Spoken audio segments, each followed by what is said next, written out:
कि ये सृष्टि मंच जो है यूनिवर्सिटी है, बहुत बड़ा यूनिवर्सिटी इसको बोला है। फिर ये जेल खाना बोला है, जेल है ये। फिर कर्म क्षेत्र बोला है, सृष्टि मंच बोला है। ये विश्व का स्टेज है, इसमें सभी आत्माएं अपना अपना पार्ट बजा रही हैं, कर्म करती हैं। और इस सृष्टि चक्र 4 अवस्था से पसार होता है। मन, सतो प्रधान, सतो सामान्य, रजो और तमो होता ही है। माना प्रकृति जो है ना, ये परिवर्तन होती है। परिवर्तन ही प्रकृति का नियम है। सब दिन रहत न एक समाना, एक समान नहीं रहेगा। एक घंटा दूसरे घंटे से हूबहू नहीं मिल सकता है। एक व्यक्ति का पाठ दूसरे से हूबहू नहीं मिल सकता है। एक व्यक्ति हूबहू एक दूसरे जैसा नहीं हो सकता है। जरूर थोड़ा बहुत ऊंचा नीचा अंतर होगा। तो ये प्रकृति का सिस्टम बना। इसमें की जो नसें नाड़ियां बनी, नसें नाड़ियां जिसको बोला 16,108 नसें नाड़ियां इसमें अपने शरीर रूपी रथ में है। तो उसको व्यक्ति से जोड़ा गया। माना कंट्रोल करना। जैसे पुरुष का प्रवृत्ति कैसी होती है, स्त्री को कंट्रोल करने की प्रवृत्ति होती है, और स्त्री को कंट्रोल में रहने की प्रवृत्ति होती है, संस्कार होता है। तो एक समय ऐसा आता है, अंतिम समय शरीर में ही तो लिंग बनता है ना। जब शरीर बनता है तो ही लिंग पहचान सकते हैं आप। शरीर ही नहीं तो क्या है, लिंग भेद करके ही तो समझा जा सकता है। सार रहा ही नहीं, विस्तार हो गया जीवन में, संस्कार लुप्त हो गया। मन सौंदर्य प्रतियोगिता हो गई, संस्कार नहीं, गुण प्रतियोगिता नहीं हो रही है।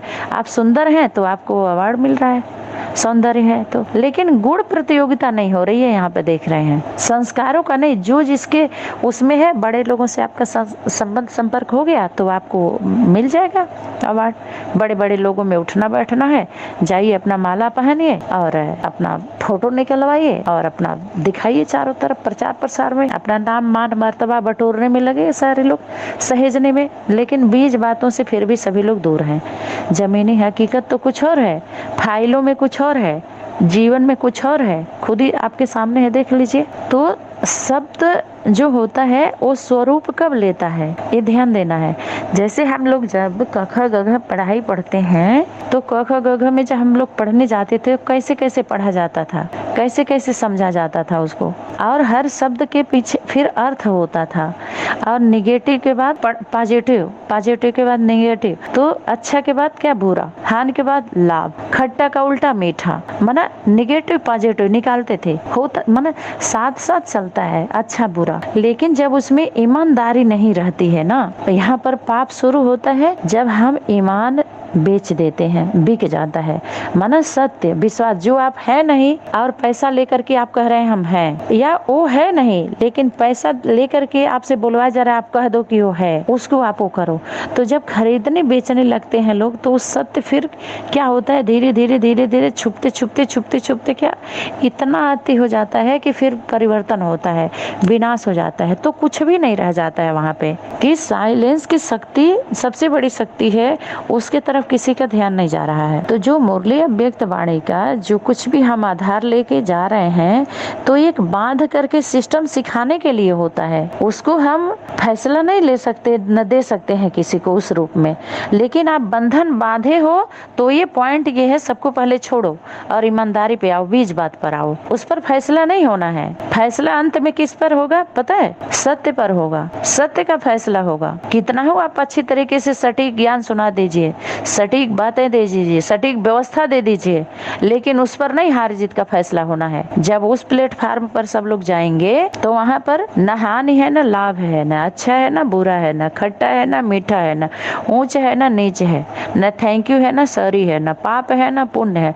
वहाँ सिर्फ सत्य है। ठीक है, वहाँ सब खत्म हो जाएगा, सब कुछ नहीं, सिर्फ सत्य। वहाँ इस पर नहीं फैसला होने वाला है। माता पिता बाप दादा और कृष्ण राधे जगत पिता जगत माता कुछ नहीं। वहाँ पर अगर कर्म नहीं है, ईमानदारी नहीं है तो फेल। समय की शक्ति फिर क्या करेगी? प्रतिनिधित्व करने वाली तो होना चाहिए ना। एक जैसे इस दुनिया में देश में प्रधानमंत्री बनाया गया, जैसे आपके द्वारा है ना कि वो कुर्सी है और उनको अधिकार दिया गया है, तो ऐसे ही वो कुर्सी है सत्य की। तो जो जिस हिसाब से रहेगा वो परमात्मा शक्ति से नहीं कोई छुप सकता है, उससे कोई नहीं बच सकता है। वहाँ पर ये सब काम में नहीं आएगा अगर ईमानदार नहीं रहेंगे तो, ईमानदारी नहीं रहेगी तो। ईमानदारी मन पवित्रता, पवित्रता, सत्यता, कि एक दो के प्रति सच्चे। जैसे हमारा लैट्रिन सफाई का कार्य है, तो लैट्रिन सफाई में हम ईमानदार रहें। यहाँ पर क्या है, वैश्या को लोग पापी समझते हैं, वैश्या देवी है, वो पुण्य, क्योंकि वो वैश्या वृत्ति में ईमानदार है। लेकिन और लोग जो घरों में हैं, कर्म तो कर रहे हैं लेकिन ईमानदारी नहीं, उनकी मजबूरी है। तो सच्चे कहाँ हुए जरा बता दीजिए। पत्नी है, वो मजबूरी से वो पति की वासना को तृप्ति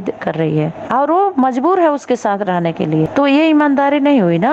अपने कर्तव्य के प्रति, अपने प्रवृत्ति के प्रति, घर के प्रति, न बच्चों में ईमानदारी है, न माता पिता में ईमानदारी है, न परिवार में है, न नात रिश्तेदार में है, न समाज में है, न राज्य में है, न राष्ट्र में है। सभी लोग दुखी हैं, अशांत हैं। नरेंद्र मोदी ईमानदार रह के क्या करेंगे? अगर उनके जो उनकी सरकार है तो उन्हीं के सब डिस्ट्रिक्ट में उन्हीं के आदमी रहना चाहिए, और डिस्ट्रिक्ट में हो गए, चलो राज्य में हो गए, तो ग्राम में भी हो, उनके जिला बस्ती में भी हो। जैसे जिला का डीएम है, फिर ग्राम में आ जाइए, ग्राम प्रधान है, सभासद है, पार्षद है, फिर थाना में कौन है? थाना अध्यक्ष है, फिर वहाँ के पुलिस है, चौकी, फिर नीचे आ जाइए, चौकी इंचार्ज है। तो वहाँ तक कि उनके आदमी भी वही होना चाहिए, तब उनका कार्य, अगर वो ईमानदार है तो ऊपर से नीचे तक वही ईमानदार वाले बंदे बैठे रहेंगे, तब सिस्टम सही होगा। और जहाँ ला की बात आएगी ना, ईमानदारी नहीं रही, अगर वहाँ भी ऊपर वाला अधिकारी है, आप ईमानदारी से नहीं करेंगे तो आपको क्या कर देगा? निकाल देगा, सस्पेंड कर देगा। कहीं भी होता है तो सारा सिस्टम बना हुआ कि नहीं बना हुआ है। तो वहाँ पर पढ़ाई उतने समय के ही लिए स्कूल से, जब सेवा के फील्ड में आ गए तो दूसरे कार्य क्षेत्र में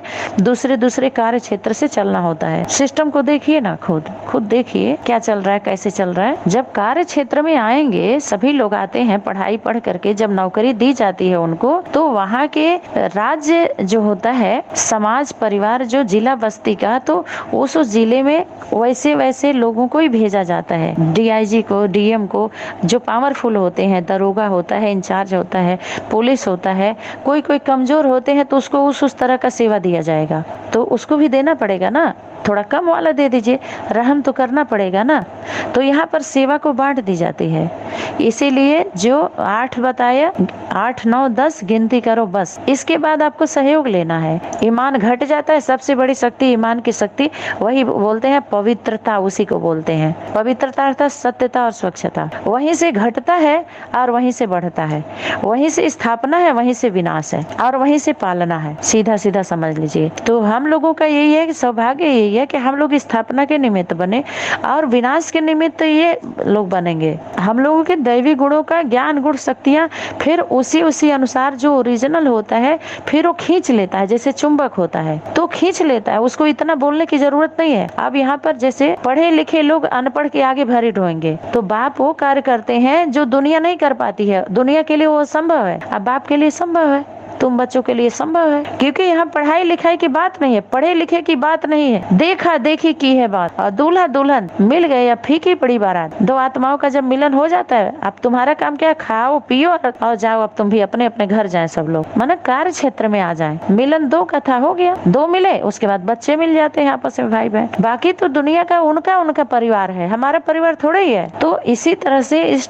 सिस्टम को बनता है, फिर परिवर्तन होता है। सिर्फ सारे कार्य बनते और बिगड़ते हैं पवित्रता से। पवित्रता है सत्यता, अपवित्रता है झूठ। पता है, ये तो बंधक बनाने के लिए ये माता पिता बाप दादा का ये कार्य उसमें चल रहा है, क्योंकि इसी पढ़ाई से सारे बंधक बने हुए हैं। तो शक्तियां अपना कार्य करके इसी को लेकर के रोक रही हैं। लेकिन अंतिम में जब सभा लगेगी तो सभा में यही सभी के बीच में रखा जाएगा, तभी तो सब चुप हो जाएंगे, मौन हो जाएंगे। अरे ये क्या हो गया, हम तो कुछ और ही सोच के बैठे थे। इसीलिए कहना कि आगे चल के बड़े बड़े लोगों का हार्ट फेल होने वाले हैं, क्योंकि नर चाहत कुछ और है, होवत है कुछ और। ये अहंकार का है। पढ़ाई लिखाई में अहंकार का बीज बोया है सभी लोगों ने, ईर्ष्या देश का बोया है, और जो जितना लंबे समय तक हो रहा और उसी में अपना फंस गए सारे। लाइन टूट गई, चेन टूट गया। जो मालिक थे वो नौकर बने थे, वही नौकर मालिक बन जाता है। गरीब नवाज, जो गरीब थे उसको बाप आकर के नवाजता है, यानी सम्मान कर देता है, तिलक दे देता है। गरीब बना दिया था सभी लोगों ने जो धनवान थे। तो परमात्मा का कार्य यही है।